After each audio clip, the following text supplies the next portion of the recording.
Hi ihr Lieben, heute nähen wir zusammen das Hundebett Alma. Das Schnittmuster und die PDF-Anleitung dazu findet ihr in meinem Shop, den ich euch unten in der Infobox verlinke. Das Schnittmuster enthält mehrere Größen, sodass sowohl kleine Fellnasen als auch große Hunde bequem Platz finden. Make a Maut Sewing.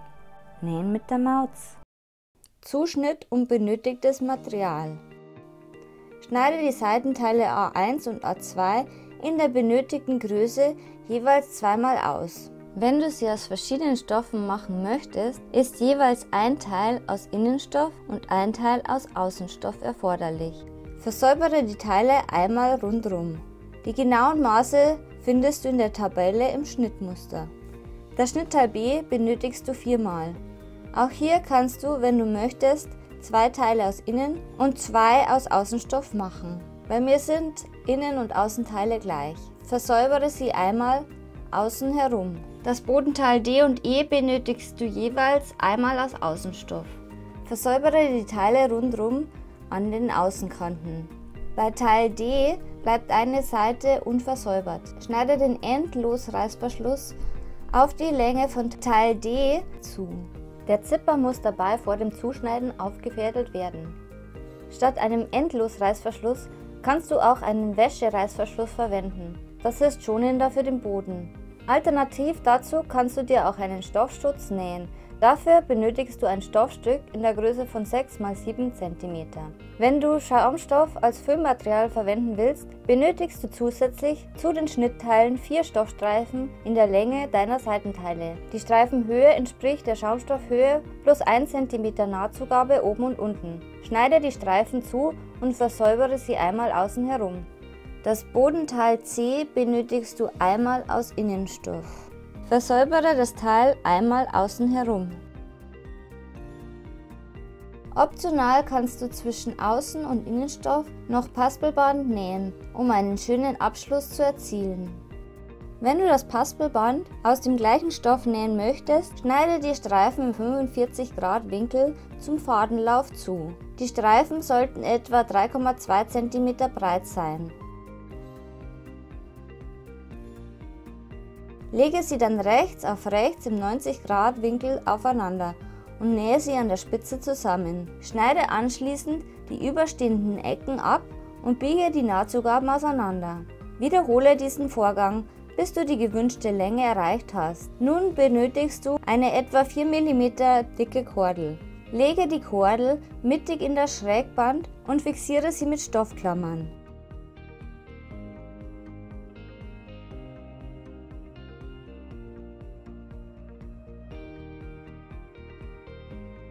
Nähe dann möglichst nah an der Kordel entlang, am besten mit einem Reißverschluss-Nähfuß.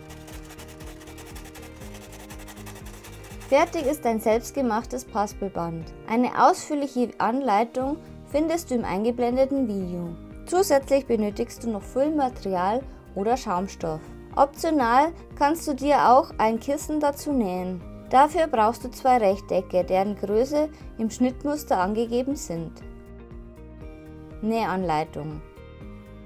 Lege den Reißverschluss rechts auf rechts an die lange versäuberte Kante von Teil D und befestige ihn mit Klammern.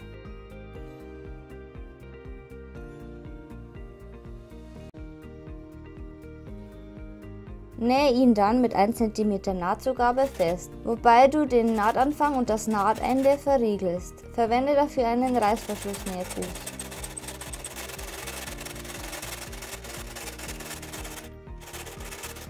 Bügle die Nahtzugaben nach hinten.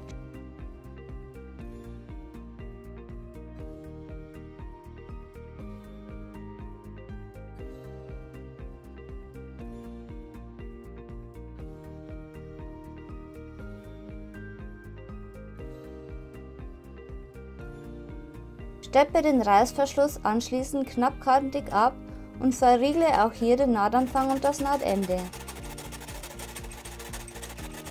Beim Nähen stoppst du vor dem Schieber des Reißverschlusses, stichst in den Stoff, hebst das Füßchen, ziehst den Schieber nach hinten, senkst das Füßchen und nähst weiter. Das gleiche machst du mit der zweiten Reißverschlussseite mit Teil E. Zum Schluss verriegle noch die Enden des Reißverschlusses, damit später nichts aufgehen kann. Wenn du den Stoffschutz nähen willst, faltest du dir das dafür zugeschnittene Stoffstück mittig rechts auf rechts an der langen Seite und steckst es mit Klammern fest. Nähe die beiden Seiten mit 1 cm Nahtzugabe zusammen. Verriegle dabei den Nahtanfang und das Nahtende.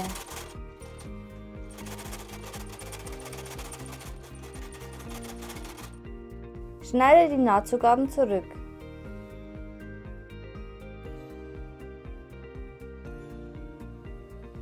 Wende das Teil auf rechts und forme die Ecken schön aus.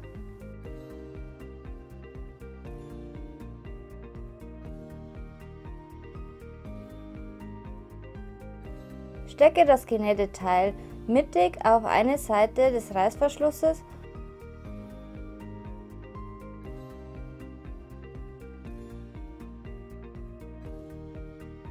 und nähe es rechts und links knappkantig fest. Verriegle dabei den Nahtanfang und das Nahtende.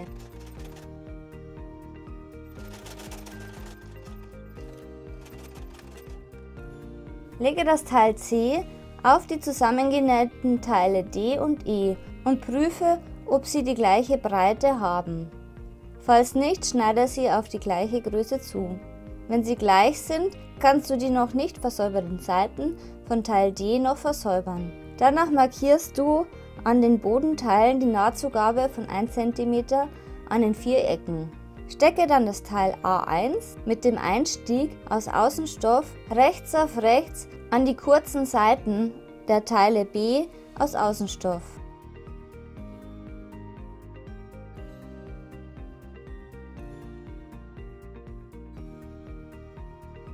An der anderen Seite der Teile B steckst du rechts auf rechts das Teil A2 aus Außenstoff.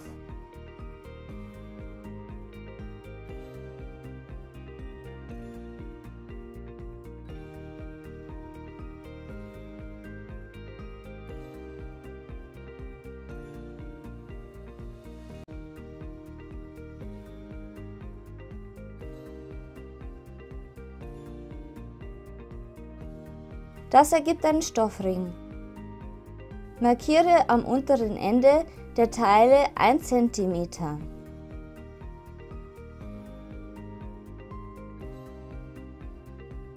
Nähe die Teile mit 1 cm Nahtzugabe zusammen, bis zu dieser Markierung, also 1 cm innerhalb des Stoffes.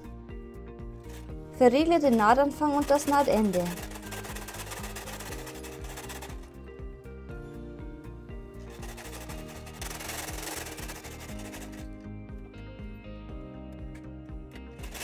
Am Ende der Nähte entsteht ein Schlitz, was so sein soll. Bügle die Nahtzugaben auseinander, um eine saubere und glatte Oberfläche zu erhalten. Das machst du auch mit den Innenteilen, sodass du am Ende 2 Stoffringe hast.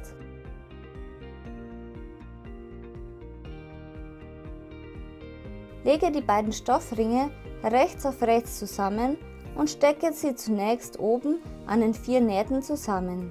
Falls du Paspelband verwenden möchtest, wird dieses jetzt dazwischen gesteckt. Am besten beginnst du hinten. Stecke den Stoffring oben einmal rundherum mit Klammern fest, wobei du darauf achtest, dass die Nähte genau aufeinandertreffen.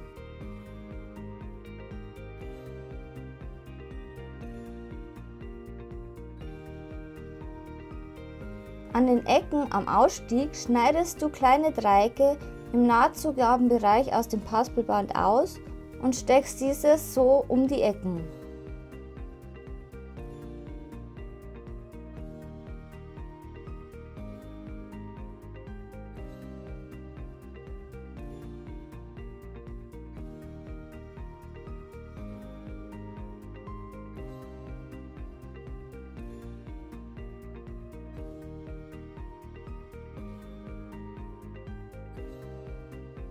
Wenn du am Ende angekommen bist, trennst du das Paspelband etwas auf, schneidest die Kordel vorsichtig zurück und klappst das Schrägband etwas um.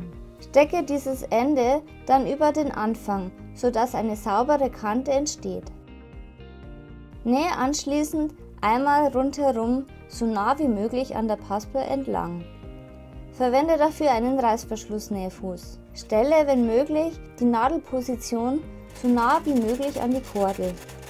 Nähe am Ende noch ein bisschen über die Anfangsnaht, um alles zu sichern. Überprüfe, ob die Paspel sauber genäht ist und keine Naht herausblitzt.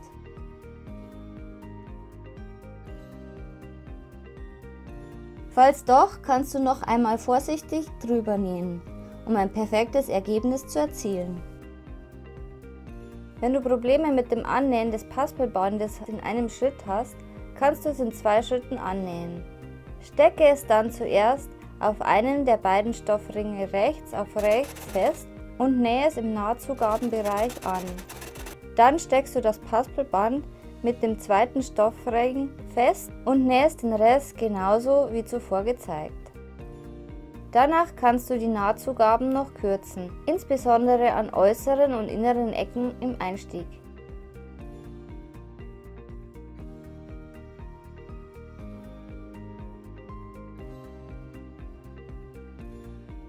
Stecke den Boden C rechts auf die Innenseite und nähe sie mit 1 cm Nahtzugabe zusammen. Dabei ziehst du den genähten Schlitz an der Eckenmarkierung auseinander und steckst sie mit Klammern fest.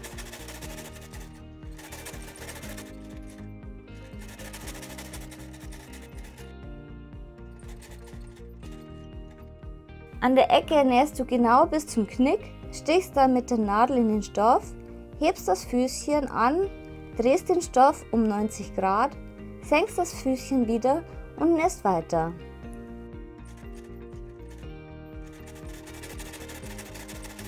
Am Ende nähst du noch ein bisschen über die Anfangsnaht hinaus, um alles zu sichern.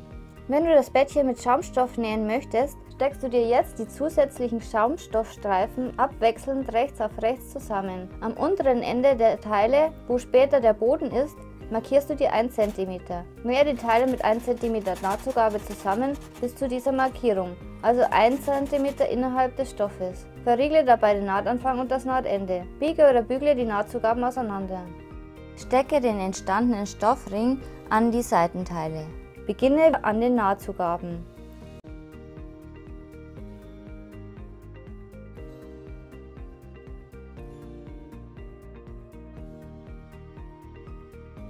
Hast du alles gesteckt, nähst du den Stoffstreifen mit 1 cm Nahtzugabe zusammen. Am Ende angekommen, nähst du ein Stück über die Anfangsnaht, um diese zu versäubern. Biege oder bügle die Nahtzugaben auseinander. Schneide an den dicken Stellen die Nahtzugaben zurück.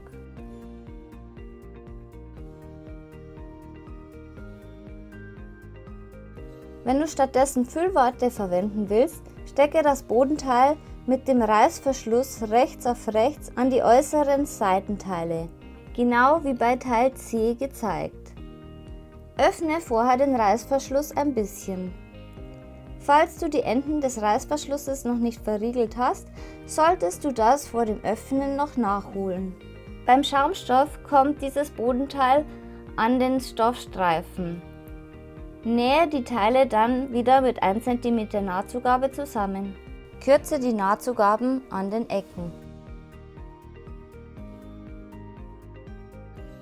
Bügle jetzt alle noch nicht gebügelten Nahtzugaben auseinander. Wende dann das Hundebett durch den Reißverschluss auf rechts und forme die Ecken und Kanten schön aus. Anschließend steckst du die Seitenteile an den Nähten zusammen. Versuche dabei, die Nähte genau aufeinander zu legen.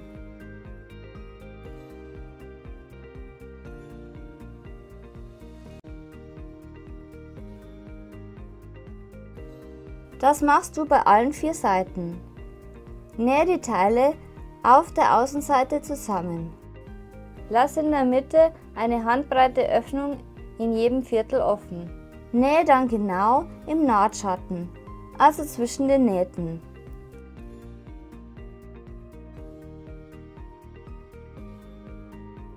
Falls die Nähte nicht ganz perfekt aufeinander passen, ist das kein Problem. Verriegle beim Nähen den Nahtanfang und das Nahtende. Auch die Öffnung sollte verriegelt werden. An der Seite mit dem Einstieg können auch 2 Öffnungen offen bleiben, um das Befüllen zu erleichtern. Nähe bis zur Ecke, steche die Nadel in den Stoff, drehe den Stoff und nähe weiter.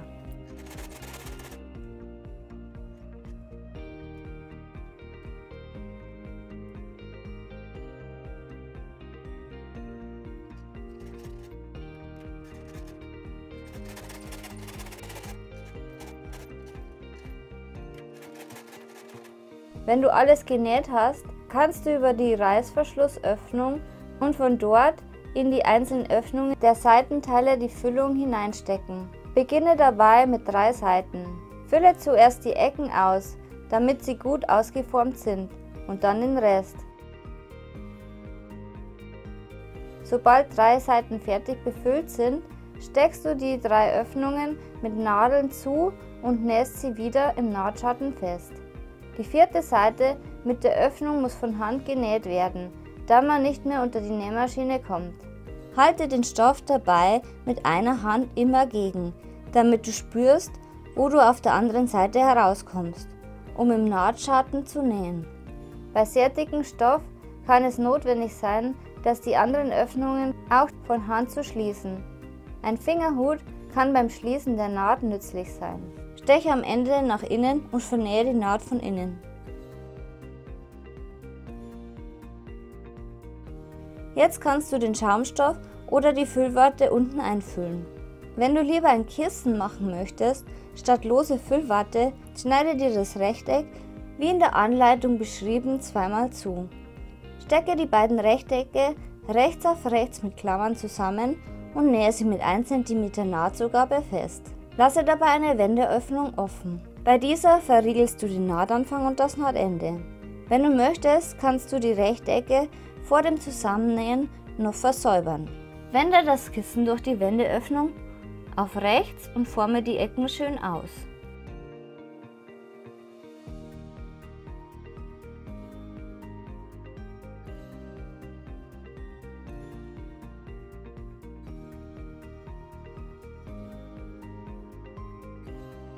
Fülle das Kissen dann mit Füllwatte, bis du mit der Menge zufrieden bist.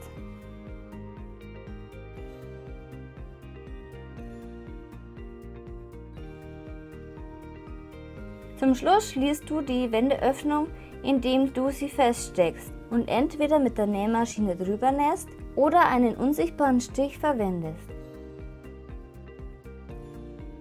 Stecke das Kissen in den Boden und schließe den Reißverschluss. Und schon ist dein Hundebett fertig. Wenn dir das Video gefallen hat, freue ich mich sehr über ein Like, einen Kommentar und ein Abo. Und dann sehen wir uns bald wieder zu einer neuen Nähanleitung. Tschüss!